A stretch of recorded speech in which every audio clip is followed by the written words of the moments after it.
the billionaire CEO who hated black women. Until he met her red heart from hate to happily ever after. What happens when a powerful CEO who's built walls around his heart meets the one woman who refuses to play by his rules? Augustine L.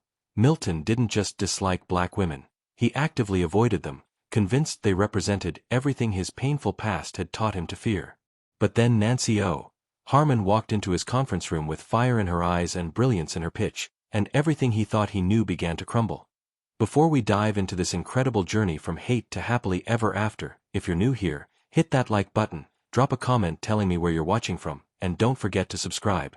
And to my amazing returning viewers, thank you for coming back. Trust me, you're going to want to stay until the very end for this one.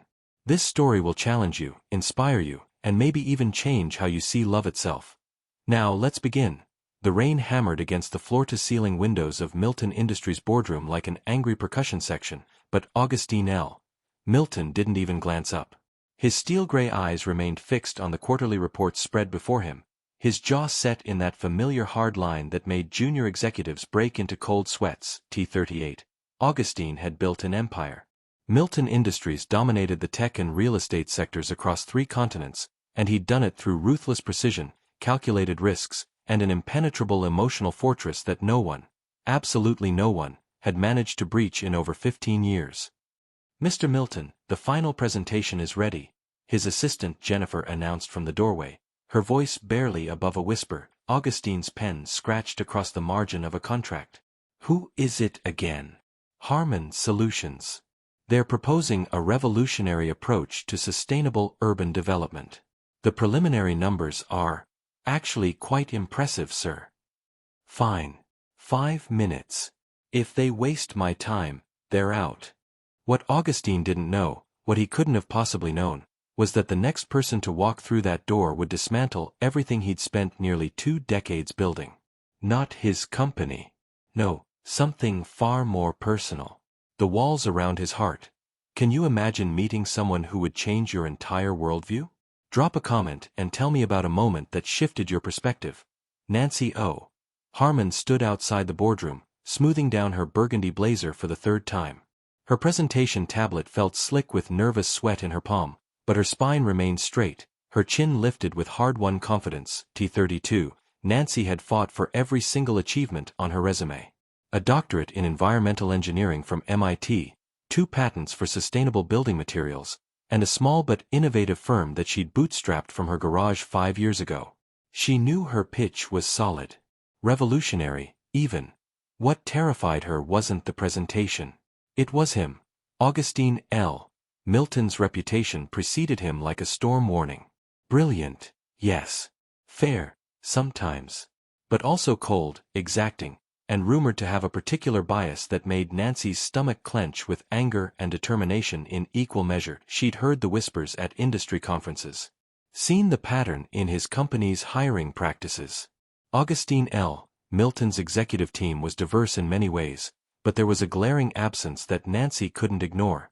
Not a single black woman in senior leadership.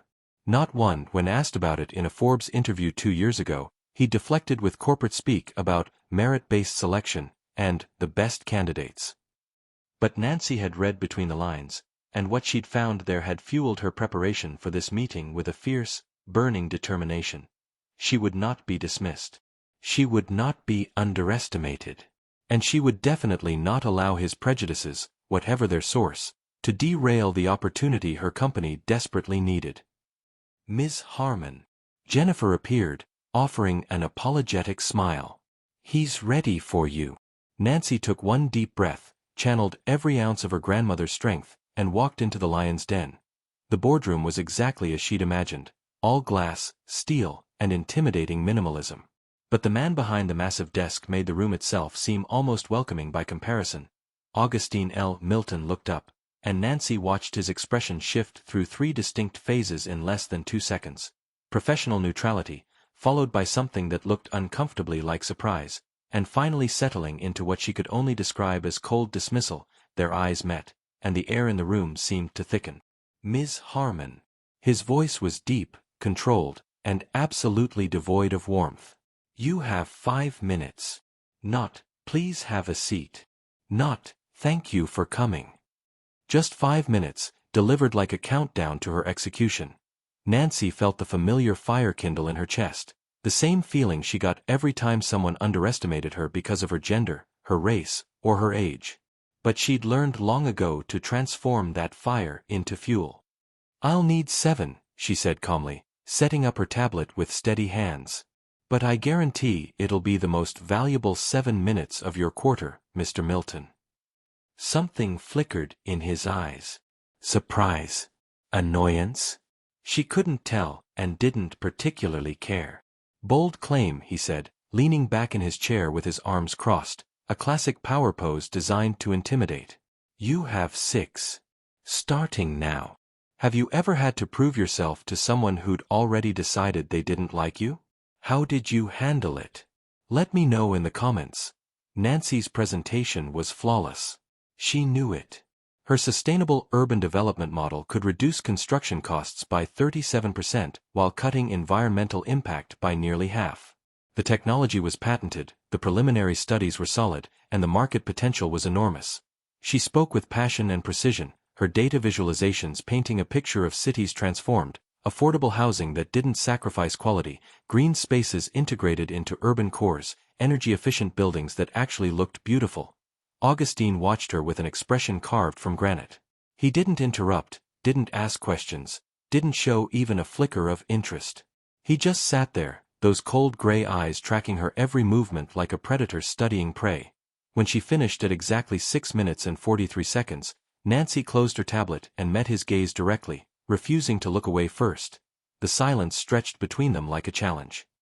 "Interesting," Augustine finally said, the word landing with all the enthusiasm of a eulogy. "But, ultimately, unworkable." Nancy's eyebrows shot up. "Unworkable? Based on what analysis?" "The market isn't ready for this level of sustainable integration. Your cost projections are optimistic at best, and your timeline is completely unrealistic." He began shuffling papers on his desk, a clear dismissal. "Thank you for your time, Ms. Harmon. Jennifer will show you out." Nancy felt her blood pressure spike. "That's it? You're rejecting a proposal that could revolutionize urban development based on what, exactly?" "Your gut feeling." Augustine's jaw tightened. "I'm rejecting it based on 2 decades of experience in this industry, Ms. Harmon. Perhaps when you have similar credentials, you'll understand why some ideas, however passionate their presentation, simply don't translate to real-world success." The condescension in his voice was like a slap, but Nancy had been slapped before, metaphorically and once, horrifically, literally. She'd learned to hit back. "With all due respect, Mr. Milton, and I'm using that phrase generously, dismissing innovative solutions without substantive critique isn't experience. It's intellectual laziness masquerading as wisdom." The room temperature seemed to drop 10 degrees. Augustine stood slowly, his 6'2" frame suddenly dominating the space. "Excuse me." Nancy stood too, grateful for her 4-inch heels that brought her closer to his eye level. "You heard me. I came here with peer-reviewed research, working prototypes, and a business model that's already showing success in smaller markets. You've offered nothing but vague dismissals and patronizing commentary. You have no idea what you're talking about." "Don't I?" Nancy felt the words pouring out now, months of frustration with the industry's gatekeepers finally finding their target. "I've done my research on you, Mr. Milton. You pride yourself on data-driven decisions, on innovation, on disrupting traditional models. But the moment a black woman walks into your boardroom with an idea that challenges the status quo, suddenly you're all about market readiness and realistic timelines." Augustine's face had gone dangerously still. "That is a serious accusation." "It's a documented pattern," Nancy shot back. "When was the last time you seriously considered a proposal from a woman of color? When was the last time you hired one into your executive team?" "I'll wait." What would you do in Nancy's position? Would you speak up or stay quiet? Comment below. The silence that followed was deafening. Augustine's hands had curled into fists at his sides, and Nancy watched a muscle jump in his jaw. For a moment, she wondered if she'd pushed too far, if her temper had just cost her company its best shot at major funding. But she'd rather fail on her own terms than succeed by swallowing disrespect. "Get out," Augustine said, his voice low and dangerous. "Gladly." Nancy grabbed her tablet, her hands shaking slightly with adrenaline. "Thank you for confirming everything I'd heard about you, Mr. Milton. I hope your closed mind serves you well when more progressive competitors leave you in the dust." She made it to the door before his voice stopped her. "You don't know anything about me." Nancy turned, and for just a second, she thought she saw something beneath the ice in his eyes. Something that looked almost like pain. "Then maybe," she said quietly, "you should ask yourself why everyone seems to reach the same conclusions." She left before he could respond, before her composure could crack, before the tears of frustration burning behind her eyes could fall. In the elevator, Nancy let out a shaky breath. Her phone buzzed, a text from her business partner, Marcus. "How'd it go?" She laughed, a slightly hysterical sound in the empty elevator. "I'll tell you over drinks." Strong drinks. What Nancy didn't know, what she couldn't see, was that back in the boardroom, Augustine L. Milton stood frozen, staring at the door she'd walked through, feeling something he hadn't felt in 15 years. Doubt. Augustine didn't go home that night. Instead, he sat in his office on the 42nd floor, the city lights spread below him like a constellation of someone else's dreams, and did something he rarely allowed himself to do. He remembered. Her name had been Simone. Simone Wallace. 23 years old, with a smile that could light up entire rooms and ambitions that matched his own. They'd met in graduate school at Stanford. Two hungry, brilliant students determined to change the world. He'd loved her. God, how he'd loved her. They'd planned everything together. The business they'd build, the family they'd create, the empire they'd leave behind. Augustine had been 23 and stupid enough to believe that love and ambition were enough. And then his father had found out. Robert Milton, old money, older prejudices, and a will that could crush dreams like aluminum cans. The ultimatum had been simple: choose the family fortune and legacy, or choose her. Augustine, young and arrogant and convinced he could build his own empire, had chosen Simone. His father had cut him off completely. But worse, so much worse, his father had gone after Simone's family. Her mother's small business mysteriously lost its contracts. Her brother's scholarship was suddenly re-examined and revoked. The pressure mounted, subtle and devastating. Have you ever had to choose between love and family? It's a pain that never really heals, is it? Simone had come to him one rainy night, much like this one, with tears streaming down her face. "I can't let my family suffer because of us," she'd said.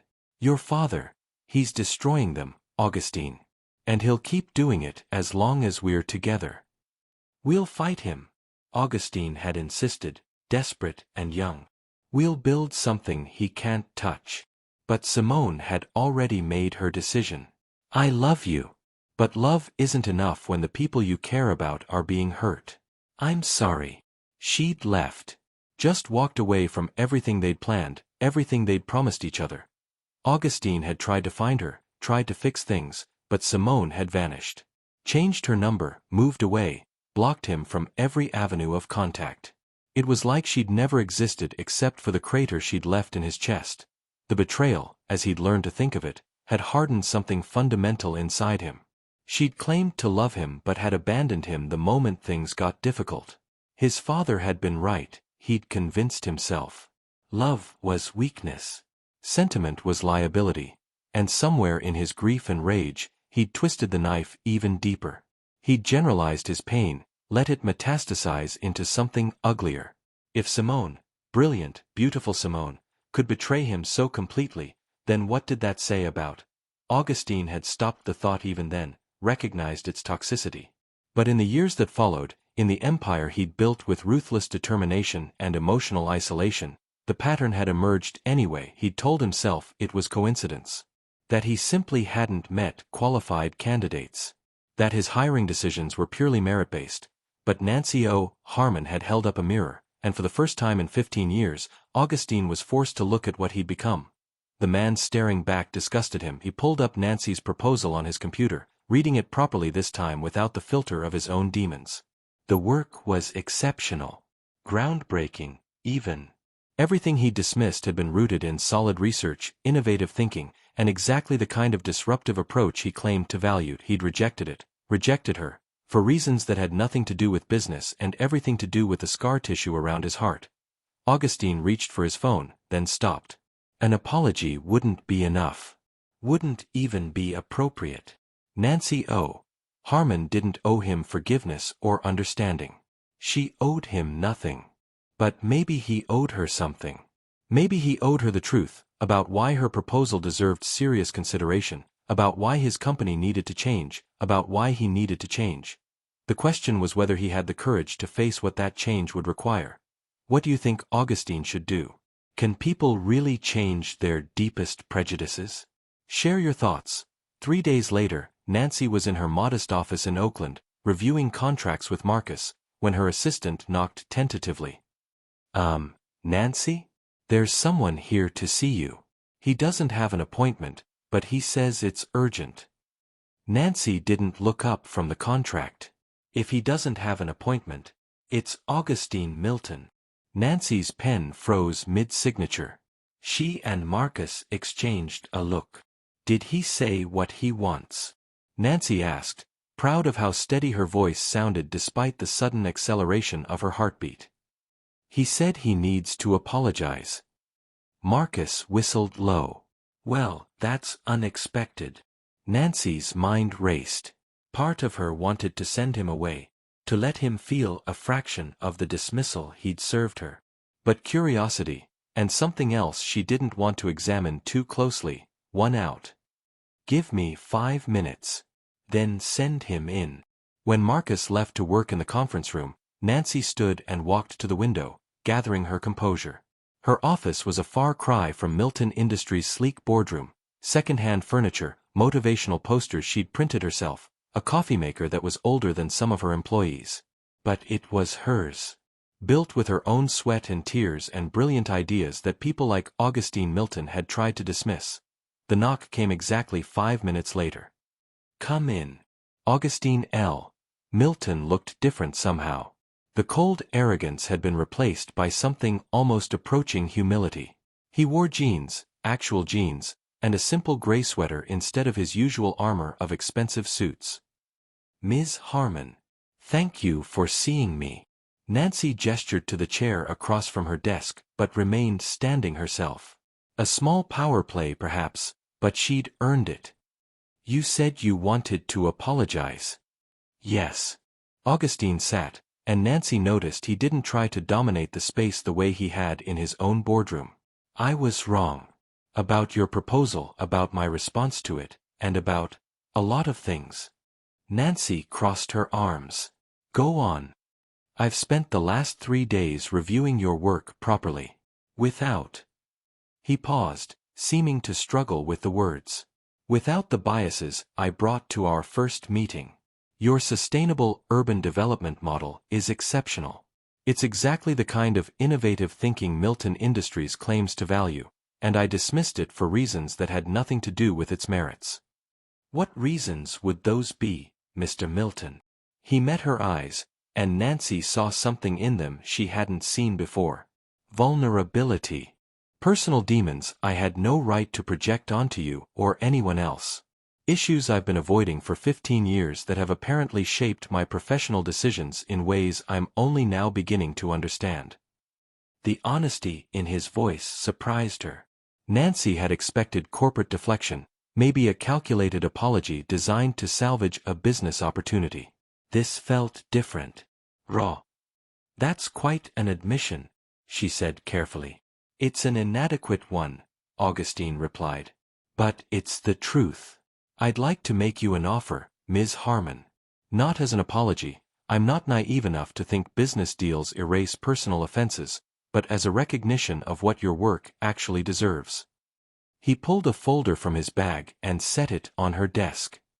A 3-year partnership with Milton Industries. We provide the capital and infrastructure support for a pilot program of your sustainable development model in 3 cities. You maintain majority control of the intellectual property and creative direction. If it succeeds, and I believe it will, We scale it nationally with profit sharing that makes you a genuine partner, not just a contractor. Nancy stared at the folder like it might explode. Why? Because it's a brilliant idea. Because my company needs to change. Because. Augustine paused again, and Nancy saw him wrestling with something. Because I need to change. And I think working with someone who had the courage to call me out on my failures might be a good place to start. Are you surprised by Augustine's gesture? Do you think people can really change? Let me hear your thoughts in the comments. Nancy picked up the folder, scanning the contract inside. The terms were better than anything she'd hoped for, not just generous, but genuinely equitable. This wasn't a handout or a guilty conscience. It was a real partnership. This is substantial, she said finally. You deserve substantial, Ms. Harmon. Your work deserves substantial. Nancy set the folder down and looked at him directly. I appreciate this, Mr. Milton. I do. But I need to be clear about something. If we do this, I won't tolerate being tokenized. I won't be your diversity hire, your proof that you're not biased, your redemption project. I'm here because my work is excellent, and I'll expect to be treated accordingly. I wouldn't expect anything less, Augustine said. And for what it's worth, I'm not looking for redemption. That's not something you can give me. I'm looking for a chance to do better. To build something meaningful with someone whose vision I respect. Nancy studied him for a long moment. She'd spent her entire career reading people, learning to distinguish genuine respect from patronizing tolerance. What she saw in Augustine's face wasn't the cold dismissal from their first meeting. It was something more complicated: regret, determination, and a wariness that suggested he knew how fragile this offer was. I'll need to review this with my partner and our lawyer, Nancy said finally. And I'll have conditions of my own. Of course. And Mr. Milton. Nancy leaned forward slightly. If I agree to this, you need to understand something. I'm not going to tiptoe around your issues or make myself smaller to accommodate whatever pain you're carrying. If we're going to work together, you're going to have to confront why you've been avoiding people who look like me. Really confront it. Something flickered in Augustine's eyes, that same hint of pain she'd glimpsed before. I know. Do you? Because from where I'm sitting, this looks like a man who's realized he has a problem but hasn't actually done the work to fix it. Business deals are easy, Mr. Milton. Actually changing how you see the world, how you see people, that's the hard part. Augustine stood, and Nancy noticed his hands were shaking slightly. Nervous. Angry. She couldn't tell. You're right, he said quietly. I haven't done the work. I've spent 15 years building walls and convincing myself they were necessary. But I'm ready to start. If you'll give me the chance. Nancy found herself wanting to believe him. Wanting to trust that this moment of clarity would lead to actual change. But she'd been disappointed before by people who promised transformation and delivered only temporary guilt. I'll give you a chance, she said finally. One chance. Don't waste it. I won't. After Augustine left, Marcus practically burst through the door. Please tell me you got all that recorded. Please tell me the billionaire who dismissed you just offered you a partnership that could change everything. Nancy laughed despite herself. It's real. And it's actually good, Marcus. Better than good. So why do you look like someone just handed you a ticking bomb? Nancy sank into her chair. Because I think I just agreed to go into business with the most complicated, damaged man I've ever met. And I have no idea if he's capable of actually changing, or if this is just an expensive band-aid on issues he has no intention of addressing. Marcus perched on the edge of her desk. But the work would be incredible. This could be everything we've dreamed about. I know. That's what scares me. That it'll succeed. That he'll sabotage it. Or that he won't, and I'll have to watch him struggle with demons I can't help him fight. Nancy rubbed her temples. Why do I feel like I just signed up for more than a business partnership? Marcus grinned. Because you're perceptive?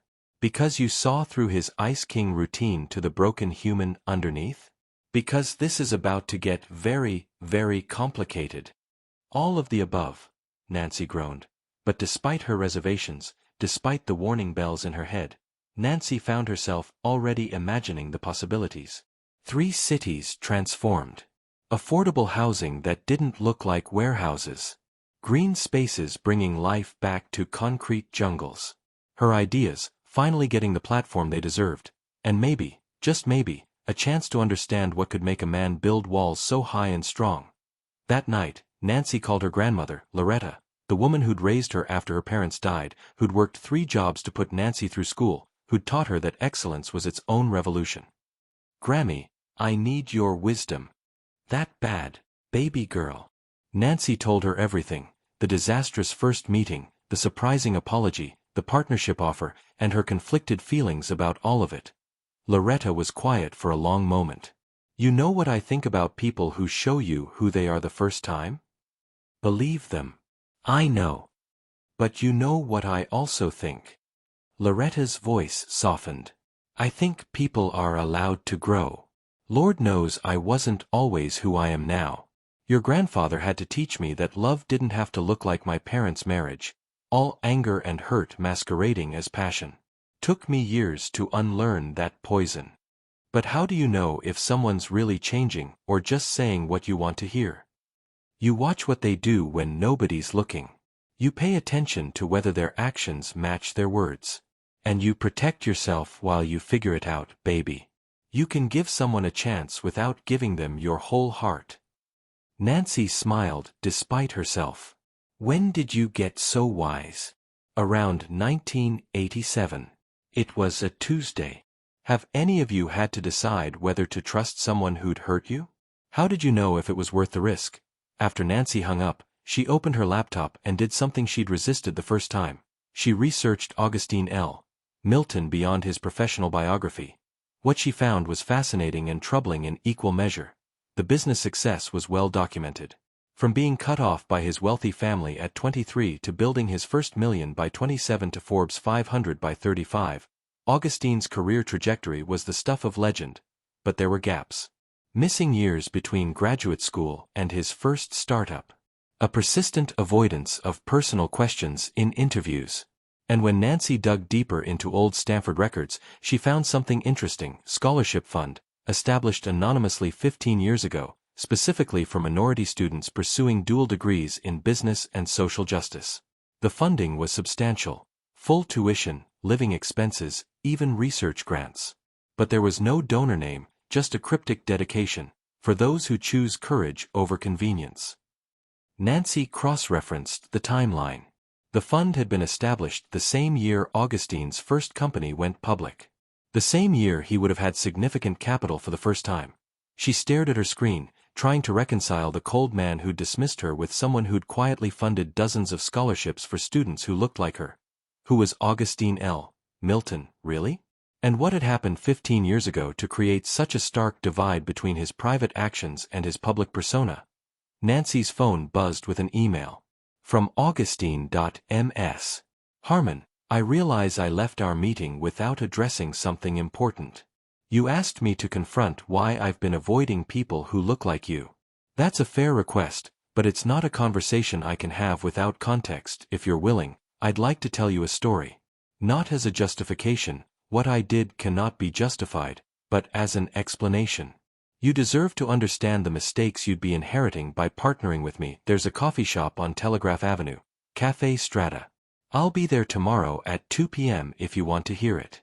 If not, I understand. The business offer stands regardless." Augustine. Nancy read the email 3 times. Part of her wanted to decline, to keep their relationship purely professional, to not get entangled in whatever pain drove this complicated man. But the larger part, the part that had always been curious, that had always wanted to understand the why behind people's actions, was already checking her calendar for tomorrow at 2 p.m. Marcus would tell her she was crazy. Grammy would tell her to be careful. Her therapist would probably have a field day with this. But Nancy had never been particularly good at taking the safe path. She typed a quick response, "I'll be there." Then she closed her laptop, poured herself a glass of wine, and tried not to think about how her life had suddenly gotten exponentially more complicated. What would you do? Would you go hear his story, or keep your distance? Tell me in the comments, I want to know. Tomorrow would bring answers. Or maybe just more questions. Either way, Nancy O. Harmon was about to learn that some stories change everything. Café Strata was nothing like the places Augustine usually frequented. No minimalist design, no hushed tones of powerbrokers making deals. Just mismatched furniture, the rich aroma of espresso, and UC Berkeley students hunched over laptops, living on caffeine and dreams. Nancy arrived 5 minutes early, a habit born from never wanting to give anyone the satisfaction of making her wait. She ordered a cappuccino and claimed a corner table with a clear view of the entrance. Augustine walked in at exactly 2 p.m., and Nancy noticed something different about him immediately. He looked tired. Not physically exhausted, but emotionally worn, like someone who'd spent the night excavating painful memories and hadn't quite recovered. He spotted her, ordered a black coffee, of course, and made his way to the table. "Thank you for coming," he said, sitting down. "I wasn't sure you would." "I almost didn't," Nancy admitted. "But I'm curious by nature. It's gotten me in trouble before." A ghost of a smile touched Augustine's lips. "I imagine it's also made you successful." "That too." Nancy wrapped her hands around her cup. "So, you said you had a story." Augustine took a breath, and Nancy watched him steel himself like someone about to jump into cold water. Her name was Simone Wallace. "We met at Stanford 20 years ago, two ambitious kids who thought we could change the world together." Nancy felt something shift in the air between them. Whatever Augustine was about to share, it was costing him something. "I was 23, arrogant, privileged in ways I didn't fully understand. My father was Robert Milton, old California money, tech investments that went back to the 80s, and attitudes that belonged in the 50s. Simone was brilliant, driven, from a working-class family in Oakland, and—" Augustine paused, meeting Nancy's eyes. She was black. Nancy's eyebrows rose slightly, but she said nothing. She'd learned that sometimes silence was the best invitation for truth. "I fell in love with her," Augustine continued, his voice rough with old emotion. "Not the cautious, sensible kind of love. The all-consuming, rearrange your entire life kind. We planned everything together, the business we'd build, the impact we'd make. I thought love and ambition were enough to overcome anything. But your father had other ideas," Nancy guessed. "My father gave me an ultimatum. Choose the family fortune and legacy, or choose her. I was young and stupid enough to choose love." Augustine's laugh was bitter. "I thought I could build my own empire, prove him wrong, make it work through sheer determination. What happened? My father didn't just cut me off. He went after Simone's family. Her mother owned a small catering business. Suddenly all her contracts disappeared. Her younger brother had a scholarship to USC. It was mysteriously revoked. Subtle pressure, devastating results." Nancy felt a chill run through her. She'd heard stories like this before. The way power could be weaponized against the powerless. How privilege could destroy lives without ever getting its hands visibly dirty. Have you ever witnessed someone use their power to hurt others?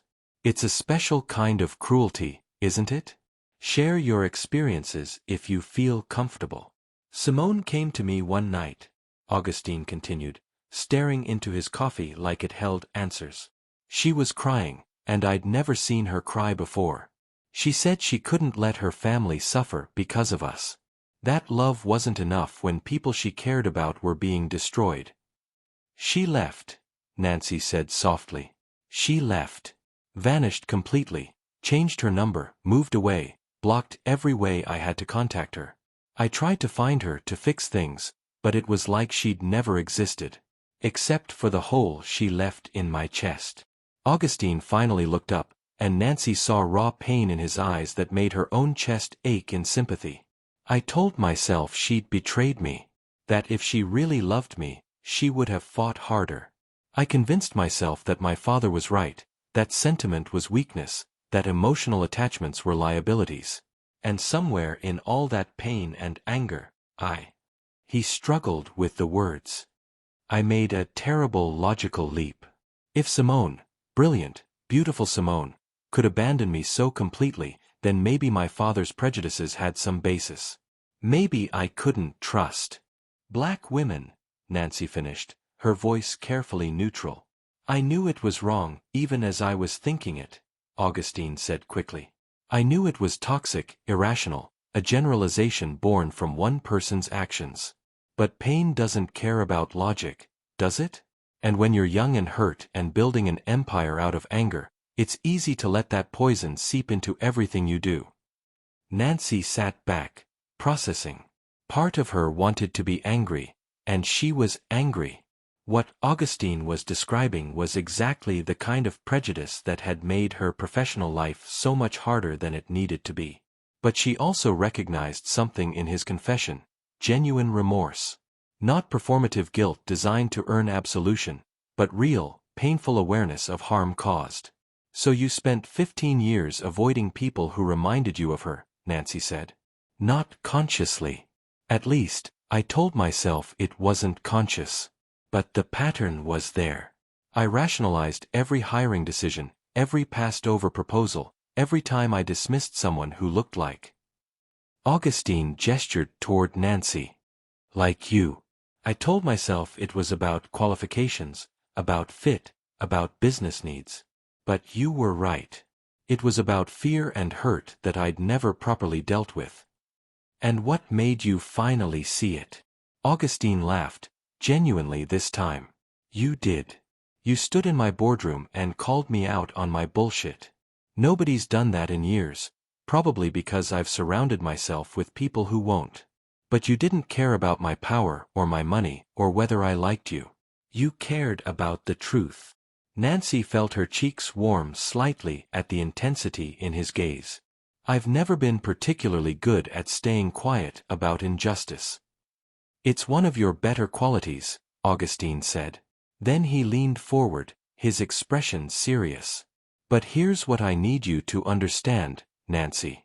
If we do this partnership, you're not responsible for fixing me. This is my damage to deal with. Yes, I'm hoping that working with you might help me confront some of these issues, but that's on me, not you. You're not my therapist or my redemption or my second chance at some lost love. You're a brilliant engineer with ideas that deserve to be realized. Nancy studied him carefully. Have you tried to find her? Simone. Something painful flashed across Augustine's face. A few times over the years. She doesn't want to be found. And honestly, I can't blame her. I was part of something that hurt her family. Even if I didn't personally do the damage, I was the reason my father targeted them. Some things can't be fixed with apologies. But you tried to make amends in other ways, Nancy said slowly. The scholarship fund. For those who choose courage over convenience. Augustine's eyes widened. How did you? I did my research. The timeline matches. Anonymous donor, established the same year your first company went public, specifically for minority students in business and social justice programs. Nancy tilted her head. That was for her, wasn't it? That was supposed to be anonymous, Augustine said, but there was no anger in his voice. Just resignation. Nothing's truly anonymous if you know where to look. Nancy paused. For what it's worth, those scholarships have changed a lot of lives. Including my cousin's. She graduated from Stanford 2 years ago, funded by an anonymous scholarship that sounds exactly like the one you established. Augustine looked genuinely surprised. Your cousin, Jasmine Harmon, double major in business and environmental justice. She's now working for a nonprofit developing economic opportunities in underserved communities. Nancy smiled softly. She wouldn't be doing that without the scholarship that paid her way. Augustine nodded slowly. And now? Now I'm successful, fulfilled in my work, and occasionally lonely as hell, Nancy said honestly. But I'm not smaller. I'm not less. And I'm not carrying David's issues as evidence that I'm somehow deficient. You're extraordinary, Augustine said, and the sincerity in his voice made Nancy's breath catch slightly. I'm competent, she corrected, uncomfortable with the compliment. There's a difference. No, Nancy. You're extraordinary. And the fact that you can't see it suggests that David did more damage than you're acknowledging. Nancy felt something crack in her chest, a small fissure in the armor she'd built over years of professional battles and personal disappointments. It was unsettling and oddly comforting at the same time. This got deep quickly, she said, trying to lighten the mood. You started it by being perceptive about my trauma, Augustine replied with a slight smile. Turnabout is fair play. I'm regretting my perceptiveness. Don't. It's one of your better qualities. They shared a look that lasted a beat too long, and Nancy felt the conversation shift into something more dangerous. Not uncomfortable, exactly, but charged with possibility. She broke eye contact first, checking her phone. I should get back to the office. Marcus is probably convinced you've kidnapped me for corporate espionage. Augustine stood as she did. Thank you for listening. For not writing me off completely. For giving me a chance I probably don't deserve. You're welcome. But, Augustine. Nancy met his eyes again. Don't make me regret it. I'm giving you one chance, not multiple. Use it wisely. I will. I promise. As Nancy walked to her car, she felt her phone buzz with a text from Marcus. You've been gone for 3 hours. Is he holding you hostage, or did you forget how time works? 3 hours? Nancy checked the time on her phone in disbelief. It had felt like 30 minutes. She texted back, I'll explain at the office. Order Thai food. We're going to need sustenance for this conversation. Marcus's response was immediate. Oh God, what did you agree to? Nancy smiled as she typed. Possibly the best opportunity of our careers. Possibly the biggest mistake I've ever made. TBD. What would you choose, the safe path or the risky opportunity? Comment below and let me know. When Nancy returned to the office, Marcus was waiting with pad thai, spring rolls, and an expression that demanded answers. Talk, he said, pushing food toward her. Nancy talked. She told him everything. Augustine's story about Simone, his 15 years of avoidance and self-imposed penance, the scholarship fund, and her own unexpected willingness to engage with his journey toward change. Marcus listened without interruption, which was unusual for him. When she finished, he sat back and whistled. So let me get this straight. You just spent 3 hours having deep emotional conversations with a billionaire who admitted to discriminatory hiring practices based on unresolved trauma from a college relationship. That's an accurate summary, yes. And you think this is a good idea because his remorse seems genuine. Because the business opportunity is incredible. Because I believe people can change if they're willing to do the work. Nancy paused. And because I saw myself in his story. The way pain can make you build walls you don't even realize exist. Marcus studied her carefully. You like him. I don't even know him. That's not what I asked. I asked if you like him. Nancy felt heat rise to her cheeks. He's complicated. Damaged. Carrying baggage that could fill a cargo plane. Still not a no. Marcus. Look, I'm not judging. The man is objectively attractive, clearly brilliant, and apparently capable of genuine self-reflection. But Nancy, you need to be careful here. He's not just a business partner. He's a project. And you have a tendency to want to fix broken things. I know my tendencies, thank you. Do you? Because the last time you got involved with someone emotionally complicated, you almost gave up your doctorate for a man who didn't deserve you. Nancy set down her spring roll. That was different. David wanted me smaller. Augustine. Augustine seems to see exactly how big I am and respects it. After initially dismissing you based on the color of your skin. After that, yes. which he acknowledged and apologized for. Marcus sighed. I'm not trying to rain on your parade. The business opportunity is phenomenal, and if you think he's capable of real change, I trust your judgment. Just protect yourself, okay? Don't let his trauma become your responsibility. You're his potential business partner, not his therapist. I know, Nancy said. I told him the same thing. Good. Now eat your pad thai and tell me your actual plan for this partnership, because I have a lot of questions about the contractual terms. They spent the next 2 hours diving into the business side of things, and Nancy was grateful for the distraction. Because Marcus had touched on something she wasn't quite ready to examine. She did like Augustine. Not despite his complications, but somehow because of them.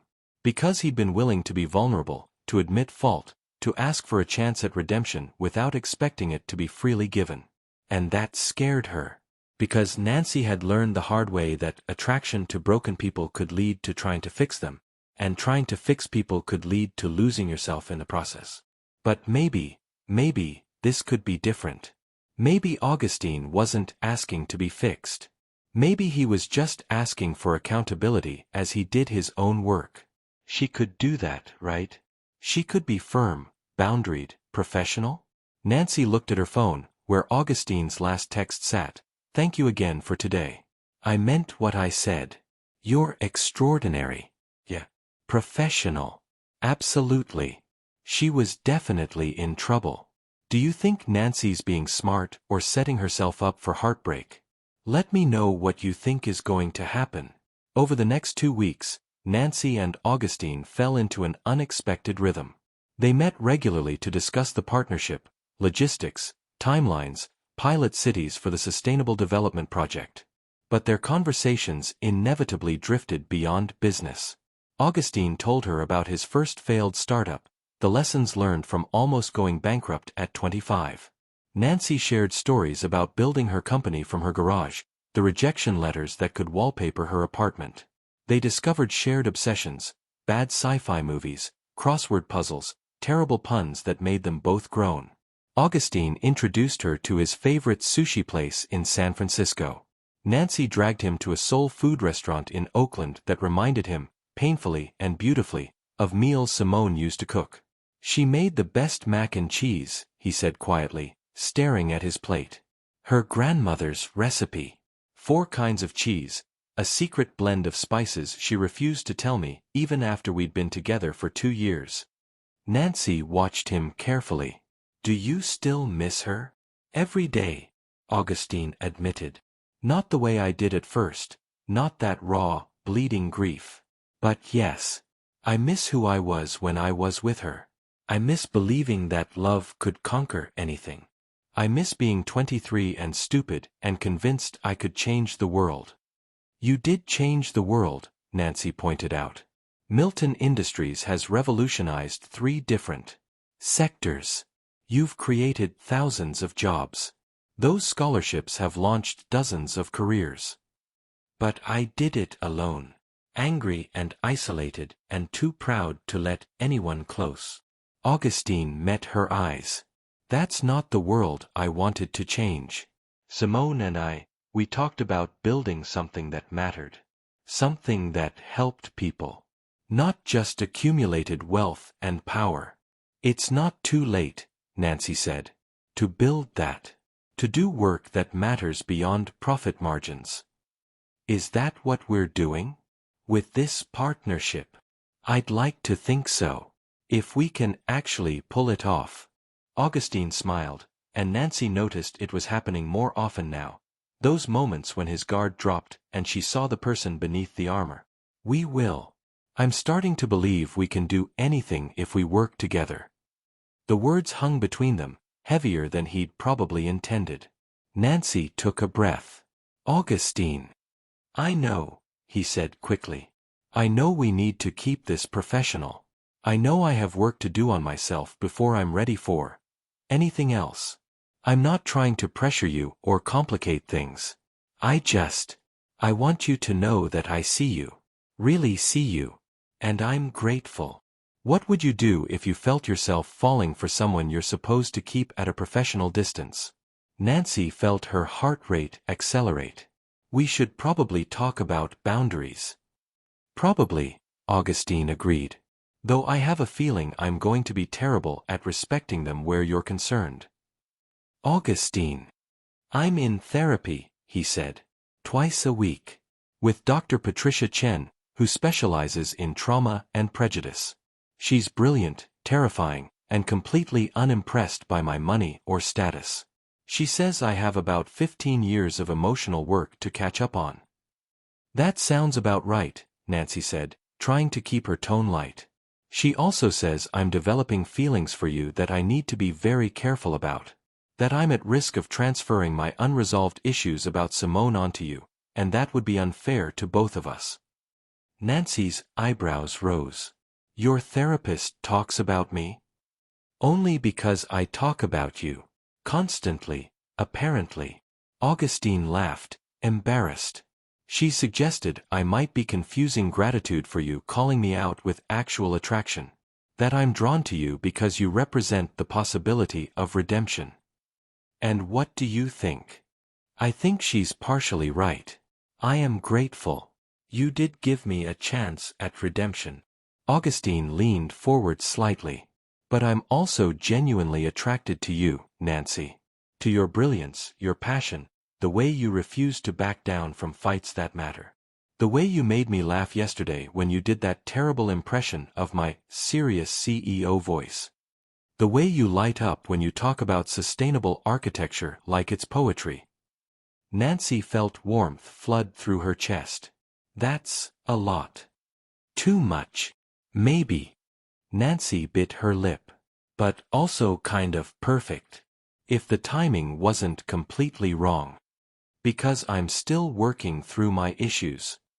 And because we're about to start a major business partnership that could define both our careers. Mixing business and personal is. Nancy trailed off. A terrible idea. Augustine supplied. A recipe for disaster? Complicated beyond belief. All of the above. They sat in silence for a moment, the weight of what wasn't being said pressing down on both of them. So what do we do? Augustine asked finally. Nancy took a deep breath, grateful that at least one of them was asking the right questions. We table it. We focus on the work. We let you continue your therapy and actually process your trauma, rather than jumping into something new as a band-aid. We build this partnership on solid professional ground. And then, if there's still something here in 6 months or a year or whenever you've done the work you need to do, we revisit it. That's very mature and sensible, Augustine said. I have my moments. I hate it. Nancy laughed despite herself. You hate being mature and sensible? I hate waiting. I hate that I've already wasted 15 years being emotionally unavailable, and now that I've met someone who makes me want to be available, I have to wait even longer. Think of it as a test, Nancy suggested. If what you're feeling is real, if this is genuine attraction and not just trauma response, it'll still be there when you're healthier. And then maybe we can explore it without all the baggage. Augustine nodded slowly. That's logical. I hate it, but it's logical. Welcome to emotional maturity. It's deeply unsatisfying but probably keeps us from making spectacular mistakes. I'm very good at spectacular mistakes, Augustine said with a rueful smile. Maybe it's time I tried something different. Maybe it is. They finished their meal in surprisingly comfortable silence, and when Augustine drove Nancy back to her office, he reached over and squeezed her hand briefly before she got out of the car. Thank you, he said. For being wiser than I am. For protecting both of us from my impulses. For giving me something to work toward. You're welcome, Nancy said. Now go home and do whatever your therapist told you to do. Journaling, meditation, whatever. She wants me to write a letter to Simone. Not to send, just to process everything I never got to say. That sounds healthy and horrible. Accurate description. Augustine smiled. Good night, Nancy. Good night, Augustine. Nancy watched him drive away, then leaned against her car and let out a long breath. Marcus was going to kill her. She'd just talked herself out of pursuing something with a man she was definitely attracted to, all in the name of emotional maturity and professional boundaries. When had she become so responsible? Her phone buzzed. A text from Augustine. For the record, waiting is going to be excruciating. But you're worth it. Nancy smiled despite herself and typed back, "You better actually do the work, Milton. No shortcuts." His response came immediately, "No shortcuts. I promise. You've given me something worth being healthy for." Yeah. She was definitely in trouble. Has anyone here had to wait for someone to do their emotional work before starting a relationship? How did it go? I need to hear your stories. 3 months into the partnership, everything was exceeding expectations. The pilot program in Oakland was ahead of schedule, early cost projections were even better than Nancy's initial estimates, and the press coverage had been overwhelmingly positive. Milton Industries stock had jumped 12% on the announcement of the partnership, and Nancy's firm had received inquiry calls from developers across the country. But the real success, the one Nancy thought about late at night, was watching Augustine change. It was subtle at first. Small things. He'd hired 3 new senior executives, 2 of whom were women of color. He'd implemented blind resume reviews for all new positions. He'd started a mentorship program specifically for minority employees in tech and real estate. But it was the personal changes that struck Nancy most. The way Augustine no longer tensed when meeting new black female colleagues. The way he'd started actually listening in meetings rather than just waiting to speak. The way he'd apologized, publicly, to several women he'd dismissed in previous years, offering to revisit their proposals. One afternoon, Nancy walked into his office unannounced and found him on the phone, his voice gentle.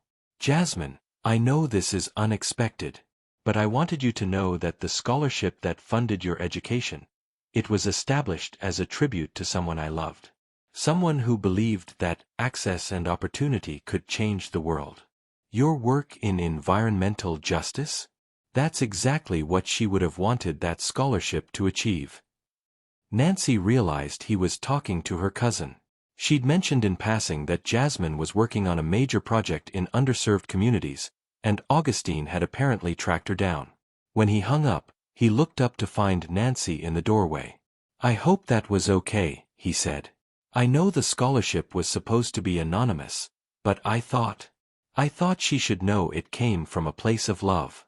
That it was always meant to honor someone who believed in exactly the work she's doing." Nancy felt tears prick her eyes. "Simone would be proud of you." "I hope so." Augustine stood and walked around his desk. "I hope wherever she is, she knows I'm trying to be the person we talked about becoming. Even if I'm doing it 15 years too late and without her." "Have you tried to find her recently?" Nancy asked. Augustine shook his head. "Dr. Chen thinks I need to make peace with the loss before I try to reconnect. That reaching out now would be about my need for closure, not about what's best for Simone. She made her choice to leave, and I have to respect that." "That must be hard." "It is. But it's also freeing, in a way. For 15 years, I've been carrying this fantasy that if I could just find her, explain everything, somehow we could fix what my father broke. But that's not realistic. Some things can't be fixed, Nancy. Sometimes the best you can do is learn from them and try to do better." Nancy stepped closer. "You are doing better. Genuinely better. I've watched you over these past 3 months, and the changes aren't performative. You're actually doing the work. Is that your professional assessment, Ms. Harmon?" "It's my personal one, Mr. Milton." They stood close enough that Nancy could see the flecks of silver in Augustine's gray eyes, close enough that she could feel the heat of his body. 3 more months, Augustine said quietly. "We agreed to 6 months before we revisited anything personal." "I remember. I'm counting down the days." "Augustine." "I know. Boundaries. Professional relationship. Not rushing things." He smiled. But I'm still counting. Nancy knew she should step back, maintain the distance they'd agreed on. Instead, she found herself saying, "So am I." The confession hung between them like a promise. What do you think is going to happen when those 6 months are up? Are Nancy and Augustine heading for happiness or heartbreak? That night, Nancy had dinner with her grandmother. Loretta took one look at her and said, "You're in love with him." "I'm not, Grammy, we're just business partners." "Baby girl, I raised you. I know your faces. You're wearing your trying not to fall but failing face." Nancy groaned and dropped her head to the table. "It's so complicated. Love usually is. He's doing the work. Real work. Therapy, confronting his biases, making actual changes in his company. He's trying to be better. But what if it's not enough? What if he's just drawn to me because I represent some kind of redemption? What if I'm just a stand-in for the woman he really loved?" Loretta reached across the table and lifted Nancy's chin. "Baby, those are good questions. Smart questions. But you're forgetting something important." "What's that?" "You deserve to be loved for exactly who you are. Not as redemption, not as a stand-in, not as proof that someone's changed. You deserve someone who sees you." Nancy O. Harmon, brilliant engineer, terrible dancer, woman who cries at dog food commercials, and loves all of it. "I don't cry at dog food commercials," Nancy protested weakly. "You cried at the one with the old dog and the puppies last week.